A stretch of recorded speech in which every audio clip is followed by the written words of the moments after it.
I'm Avery, 33, female. I live in a small but comfortable apartment in the city, a place filled with blueprints, half-assembled circuit boards, and the quiet hum of my custom-built PC.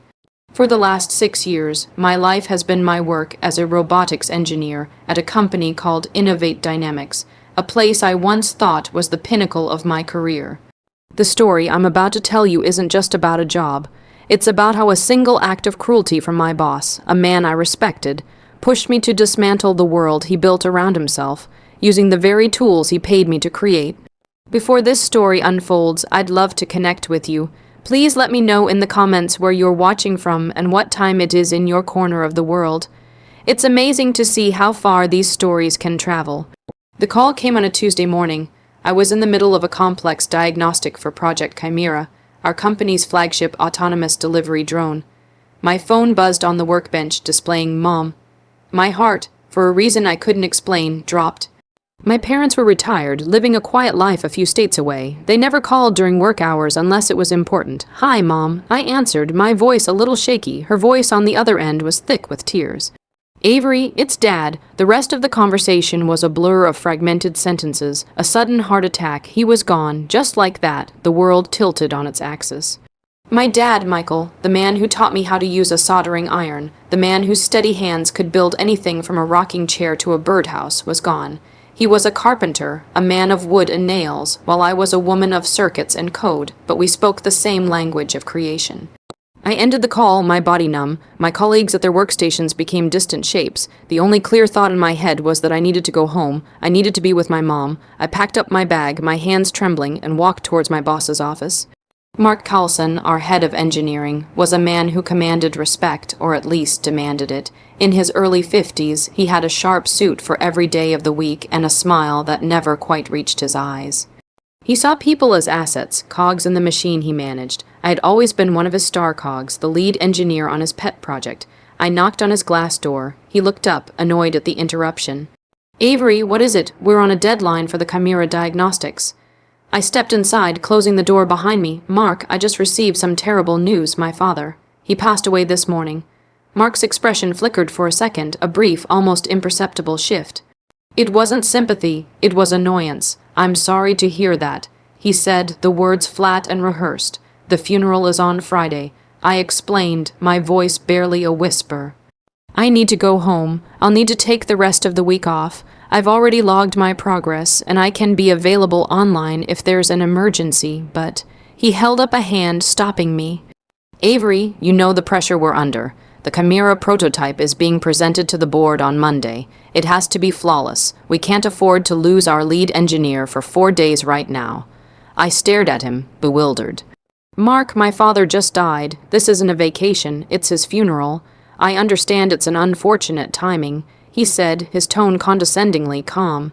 "And the company offers its condolences. We have a bereavement policy. You're entitled to 1 day. Take Friday off, but I need you here Wednesday and Thursday. We can't have the whole project stall because of a personal matter." The phrase personal matter echoed in the sterile office. My father's life, his entire existence, reduced to an inconvenience. 1 day, I asked, my voice trembling with a mixture of grief and disbelief.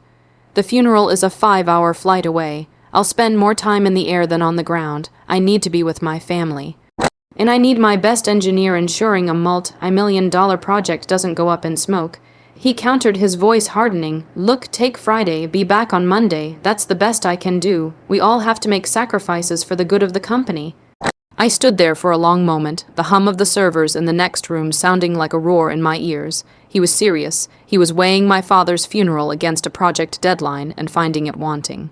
I had given this company 6 years of my life. I had worked weekends, pulled all-nighters, and poured every ounce of my creativity into his projects, and in my darkest moment, this was the response I got.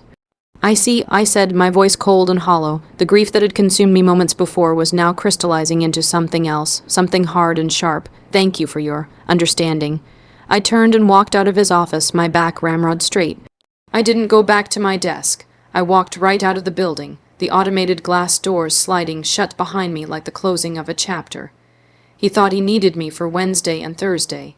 He had no idea what I was about to do. The sacrifice, I decided right then and there, would not be mine to make. The drive home was automatic. My mind was a storm of grief, rage, and a chilling, newfound clarity. I called my mom and told her I was on my way, that I would be there as soon as I could. I didn't tell her about Mark, about the inhumanity of his refusal. She didn't need that burden. The only thing that mattered was getting to her. I booked a one-way flight for that evening. As I packed a suitcase, my hands moved with a purpose I hadn't felt before.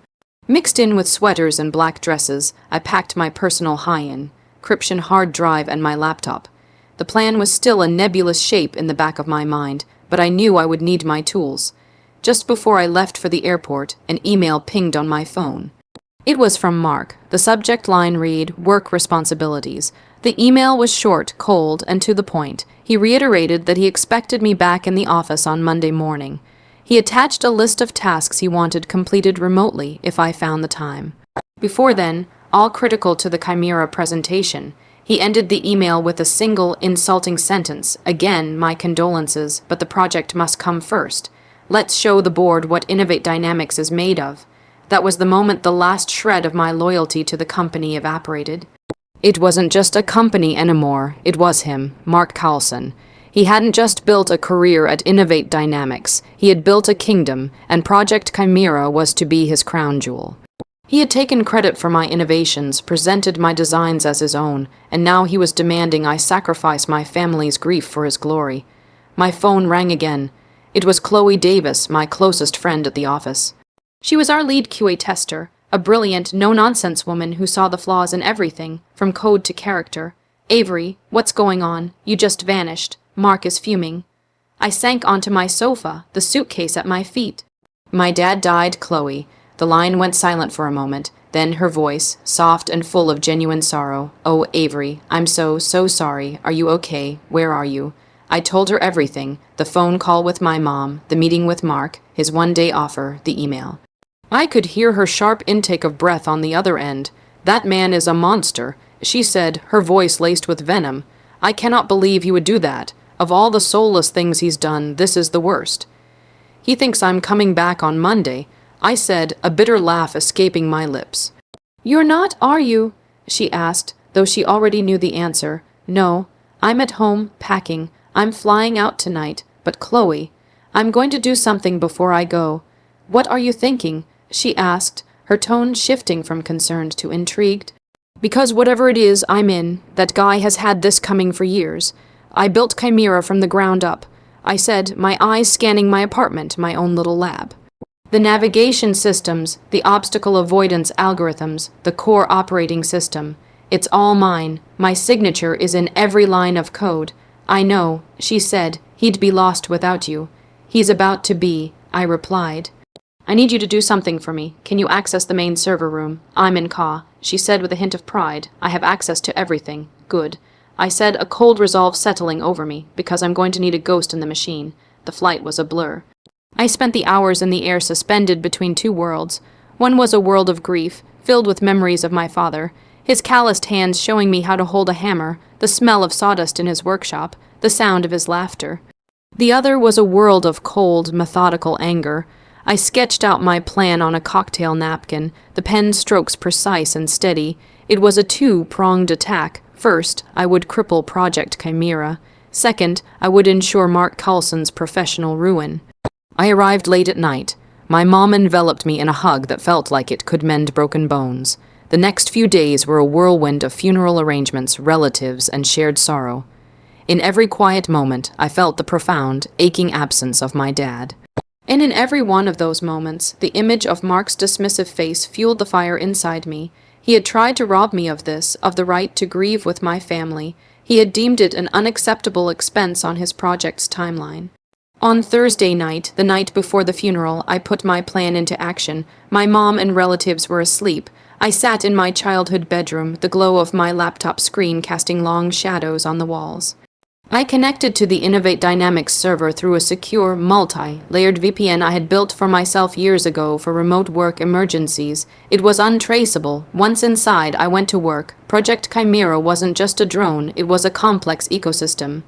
It had a proprietary operating system I had named Daedalus. I had built a backdoor into Daedalus, a kill switch known only to me. It was a failsafe I had created in the early days, a personal guarantee against the project being used for purposes I disagreed with. I never imagined I'd use it against the company itself. I didn't delete the code. That would be too simple, too obvious. Instead, I activated a dormant logic bomb I had hidden deep within the OS. It was a silent, insidious piece of code designed to trigger under specific conditions.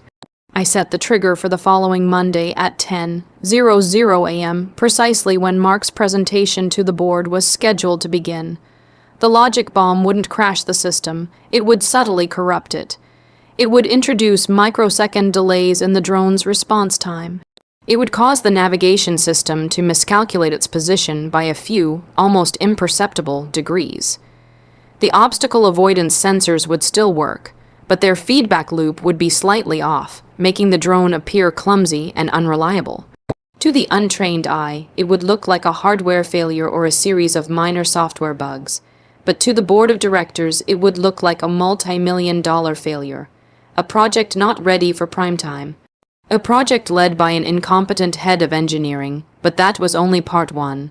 The second part was more personal. Mark was arrogant. He often used his work computer for personal matters, assuming the company's IT security was his personal shield. I had helped design that shield. I knew its weaknesses. While connected to the network, I wrote a simple script to search his email archives and personal drive. I wasn't looking for anything illegal. I was looking for leverage, and I found it. Mark was secretly negotiating a new job. He had an offer from our biggest competitor, Apex Robotics. He had been sending them proprietary data from Innovate Dynamics for weeks, including early schematics and performance data from Project Chimera. He was using my work, our team's work, as his bargaining chip to land a cushy new position, planning to jump ship right after the board presentation secured his reputation. He was betraying the very company he demanded I sacrifice everything for. I downloaded the email chains, the file attachments, everything. I saved it all to my encrypted drive. Then, I initiated the final part of my digital assault. I accessed the company's automated backup system. I found the master image of the Chimera OS, the clean, perfect version before my logic bomb, and I deleted every copy except one, which was now stored securely on my personal drive. Then I erased my tracks, wiping the server logs clean. As far as Innovate Dynamics was concerned, the flawed code on their server was the only version that had ever existed. I closed my laptop. The house was silent. My father's funeral was in the morning. My grief was still a heavy weight in my chest, but it was no longer the only thing there. Now, there was a cold, hard sense of justice. Mark Carlson wanted a sacrifice for his project. He was about to get one. The funeral was one of the hardest days of my life, saying a final goodbye to my father was a pain I wouldn't wish on anyone. But being there, surrounded by family, by people who loved him, was a comfort Mark had tried to deny me. It solidified my resolve. On Saturday, I received a frantic call from Chloe. "It's chaos here," she said, her voice a hushed whisper.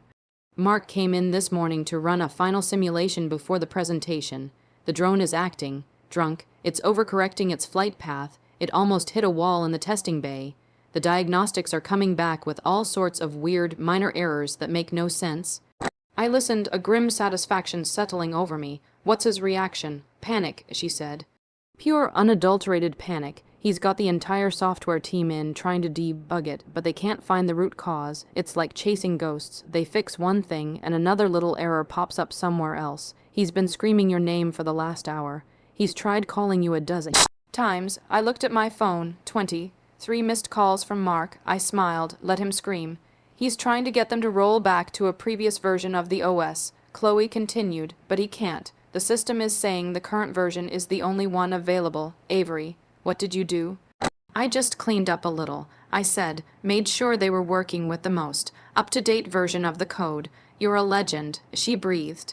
"He's losing his mind. He told the team that you must have made a mistake before you left, that your emotional state probably compromised your work. He's already setting you up to be the scapegoat." "That's fine," I said calmly. "Let him. The more he blames me, the better." I spent the rest of the weekend with my family. For the first time in years, I was completely disconnected from work. I ignored the flood of emails and calls. I was present with my mom as we sorted through old photos of my dad, sharing stories and tears. I was grieving properly, and with every passing hour I felt lighter. Meanwhile, Chloe kept me updated with brief, coded text messages. Saturday, 4 p.m. He's sweating through his suit. They're trying a full system rewrite on a small module. It's not working. Sunday, 11 a.m. Brought in an outside consultant. The guy is stumped. Says it looks like 1,000 tiny hardware faults, but the diagnostics all say the hardware is fine. Sunday, 9 p.m. He finally gave up. He's going to go ahead with the presentation tomorrow and try to manage expectations. He looks like he's aged 10 years. My plan was working perfectly. The logic bomb was too subtle for them to find, a death by 1,000 cuts. They were looking for a single, catastrophic error, a flaw in the design. They couldn't comprehend that the design itself was fighting back. On Sunday evening, I drafted an email. It was addressed to David Chen, the head of R&D at Apex Robotics. I knew his name from the emails I'd found on Mark's computer. The subject line was Project Chimera and Mark Cowlson. The body of the email was simple. Mr. Chen, I am the lead engineer of Project Chimera. I have reason to believe that the data Mark Cowlson has been providing you is not only stolen, but also intentionally flawed. I have attached a small sample of the evidence. I also have the only clean, fully functional version of the Chimera operating system. Perhaps we should talk. I attached one of the less incriminating email chains between Mark and Apex, just enough to prove my claim. Then I scheduled the email to be sent at 10:05 a.m. the next morning, 5 minutes after Mark's presentation was set to begin. Monday morning, I was sitting at my mom's kitchen table, a cup of coffee in my hands. It was 9:45 a.m. In another city, in a sterile boardroom, Mark Cowlson was about to walk into the slaughterhouse he had built for himself. Chloe was feeding me a live feed of the events through text. 9:55 a.m. They're all in the boardroom, the CEO, the CFO, the whole cease. Wheat, the mood is tense. 10:01 a.m. Mark's starting his presentation. He looks terrible. He's already making excuses, talking about last-minute calibration issues. 10:05 a.m. It's time for the live demo. They're activating the drone in the testing bay. We have a video link to the boardroom. My email to David Chen at Apex Robotics was sent. The first domino had fallen. 10:08 a.m. OMG, it's a disaster. The drone lifted off, wobbled, and then just hovered, twitching. It looks like it has a nervous disorder. 10:10 a.m. Mark is trying to play it cool. He's telling the pilot to run the delivery simulation. The drone is supposed to pick up a package and navigate a simple obstacle course. 10:12 a.m. It's hitting the wall. It didn't even try to avoid it. Just a slow, clumsy turn right into the barrier. The package fell. The CEO has his head in his hands. I could picture the scene perfectly. Mark, his face pale, stammering through technical jargon that nobody believed. The board members, with their stony faces, watching millions of dollars of investment literally bounce off a wall. The beautiful, elegant machine I had designed was performing like a cheap toy, and it was the most beautiful thing I had ever seen. 10:15 a.m. He's trying to blame you. He just told the board that the lead engineer left abruptly for a personal issue and that they've discovered significant flaws in your work. The accusation hung in the air even through the text message.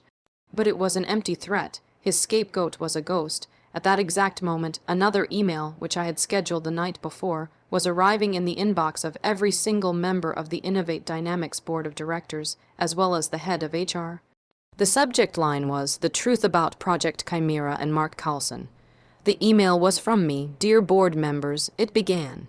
My name is Avery, and until last Tuesday, I was the lead engineer for Project Chimera. I am writing to you today to correct the false narrative I am sure Mr. Cowlson is currently feeding you. Last Tuesday, I was informed of my father's sudden death. When I requested 4 days of leave to attend his funeral and be with my family, Mark Cowlson denied it, citing the project's deadline. He told me to sacrifice my family's grief for the good of the company. The failure you are witnessing today is not a result of flawed engineering. It is the result of flawed leadership. Furthermore, for the past several weeks, Mr. Cowlson has been actively engaged in corporate espionage, selling Innovate Dynamics proprietary datum. I work to your chief competitor, Apex Robotics, as part of his negotiations for a new job. Attached you will find the full, unredacted email correspondence between Mr. Cowlson and Apex Robotics, along with data logs of the files he transferred. I have resigned from my position, effective immediately. I also happen to be in possession of the only stable, fully functional version of the Chimera OS. I trust you will handle Mr. Cowlson appropriately. Sincerely, Avery. I hit send on a final command from my laptop, a command directed at Mark's computer in his office, a small, simple script. It located the files I knew he had, the stolen data, the emails from Apex, and moved them from his hidden personal folder directly to his desktop in a new folder titled Corporate Treason. The ghost in the machine had delivered its final message. My phone started ringing almost immediately. It was David Chen from Apex Robotics. Avery, he asked, his voice a mix of surprise and excitement. I just got your email. This is quite a claim. It's all true, and I have the proof. I said calmly, and I have the OS, the real one. We're pulling our offer to Mark Carlson as we speak. David said, what he did was unethical and frankly stupid. But you're another story. The work you've done on Chimera, even from the flawed data he sent us, is revolutionary. We'd love to talk to you, not just about the OS, about a position, a senior position. Lead your own team. I'm listening, I said, a real smile spreading across my face for the first time in days.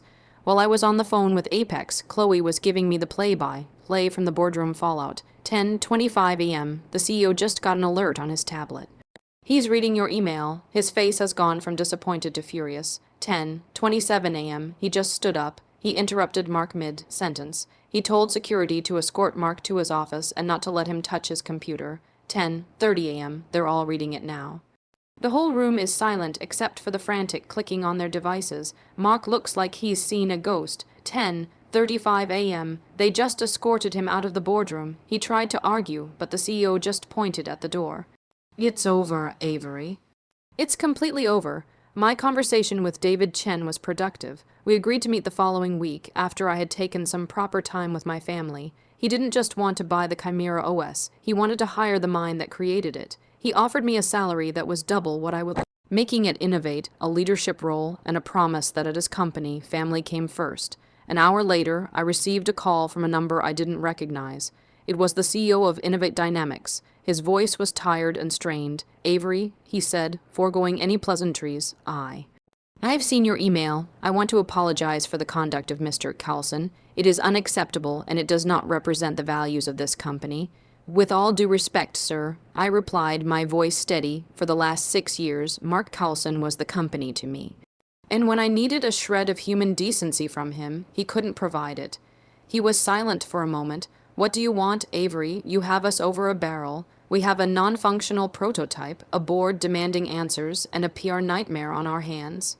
The Chimera OS, do you still have it? I do, I said. We will pay you for it. He said, a hint of desperation in his voice. A consultant's fee. Name your price. It's not for sale. I said simply, not to you. What? Why? Because you didn't just lose an OS. You lost an engineer. You can't buy back trust. You can't put a price on decency. I'm sure your team can rebuild it from my notes. It'll only take them a year or two. If they're lucky, I could hear him sigh on the other end, a sound of complete and utter defeat. I see. Well, good luck to you, Avery. You too, I said, and I hung up the phone. The aftermath was swift and brutal. Mark Carlson was fired, of course. He was escorted from the building that same day, a box of his personal effects in his hands. The folder on his desktop was all the proof they needed. Last Chloe heard, he was facing a lawsuit from Innovate Dynamics for breach of contract and theft of intellectual property. His career in the tech industry was over. Innovate Dynamics had to scrap the Project Chimera presentation. Their stock took a hit. They were forced to issue a statement about internal restructuring and project delays. They were set back years, having lost not only their prototype's code, but also the one person who could rebuild it. And me, I took another week off, a real one.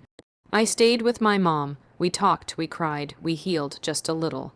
I told her the whole story, and for the first time since my dad passed, I saw her smile. Your father would be so proud of you, she said.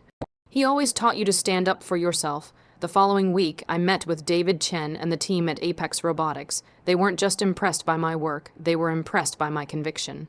I didn't just hand them the Chimera OS. We worked out a deal where I would use it as the foundation for a new, even better system under the Apex banner.